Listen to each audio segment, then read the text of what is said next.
would love to get one recommendation from you.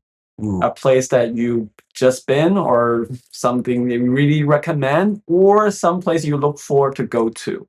So I will start, so that will buy you some time to Okay. think. Interesting. So I'm a runner. I run marathons. I just ran the Sydney Marathon just 2 weeks ago. So my highly recommend that people can go to Sydney. Is a world attraction for sure. But my recommendation for people to go to is Cape Town, Mm. because the next marathon major happens in Cape Town in October of 2026. So that will be my recommendation for people that's listening to the podcast.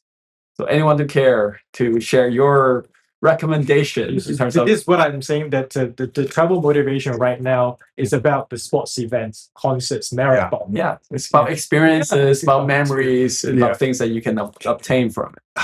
Well, I get asked a lot because I travel a lot for work as well, but I've traveled a lot in my life. And when we're talking before about Gen Z, millennial, and what have you, is it about that generation, or is it stage of life? Yeah. And I'm sort of more on the stage of life camp than the actual lifestyle as well. But yeah, love the travel I do. So whenever anyone asks me about my favourite sort of destination, or one like place I like to go to the most, I love China, love Shanghai, love Beijing in particular, but I love Tokyo. Tokyo is just this incredible city that has got this amazing, depth of culture, the new balanced with just the ancient. It is just so diverse and beautiful and interesting and quirky, and I just love going there. It's an incredible city. The place we want to go to, I've never travelled through South America, so my wife and my family are thinking of going to Argentina. Love barbecue. I hear it's the absolute barbecue capital of the world, and also going down to sort of Patagonia and getting out into the the pure wilds of that continent. Would be amazing. Yeah, Absolutely. Thank you for that. Zach? I've been thinking about this a lot recently. We've been really busy at work, and the busier I get, the more I fantasize about when I wasn't, which again, related to life stage, was when I was young. And I also, New York is the smallest city I've lived in the last 15 years. This is the crazy thing about living in Asia. It's just big. So I find myself fantasizing about not cities all the time. And the best trip I've ever taken, I think in my life, will have to be Mongolia. It's the farthest away I've ever felt. There's pretty much no density of people. Most of the towns you visit are 500, 1,000, 2,000 people. I spent a week in the Gobi Desert sleeping on the floor of people's gers, trading chocolate and vodka for a place to stay and a meal. And that's the type of travel that, particularly later in life, when we have further commitments and more blazers, that is really difficult to emulate again. So I do think there's an element of getting what you don't have. I grew up in a 15,000 person town, Northern California. I miss small. And so whenever we travel now, I always really prioritize smaller places, fewer people,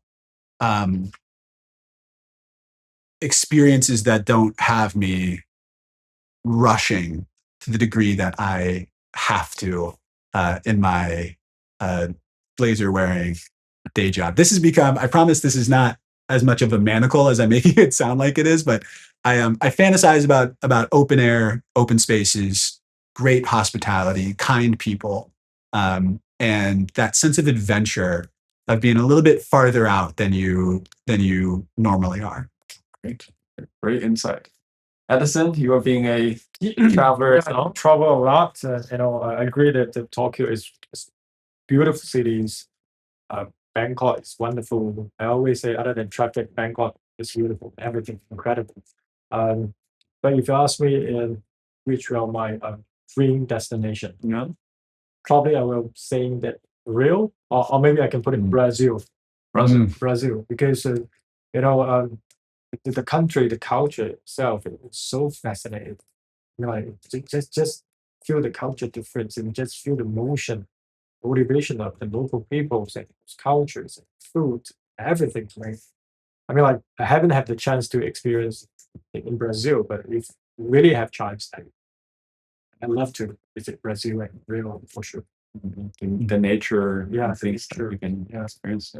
Can I add one to the list? I'm sorry, guys, but I just I thinking about bleisure, Yeah. which again is more and more the type of travel that I have to do. I was just in India, and it was very much a bleisure trip, and we go to India often for work now. But I was in Mumbai, and one of the things that we sort of lament now is what we call the unique loification of major cities around the world. That like you go to different cities and there's the same Starbucks, the same KFC, the same 3, 4, 5 stores in the downtown.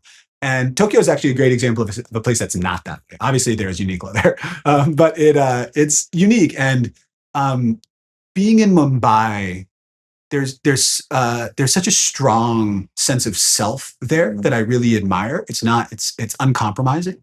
And also the quality of hospitality. So we stayed in it was a business trip, but we stayed in a couple of properties that were these sort of converted palaces, right? And there is that sort of palatial feeling. There's a really distinct sense of style. Like it's proudly unlike anywhere else, which was really refreshing to me. I love India. I love Indian food. I've enjoyed going there in the past, but the quality of hospitality to me really stood out, and the distinctness of the sense of self that they're proud of was really refreshing in a world where it feels like more and more places, more and more stuff is sort of the same. Very cool. Very, Yeah. very different recommendations. Yeah. All the way from South Africa to South Africa, America Yeah. to India. So make your pick if you like to travel.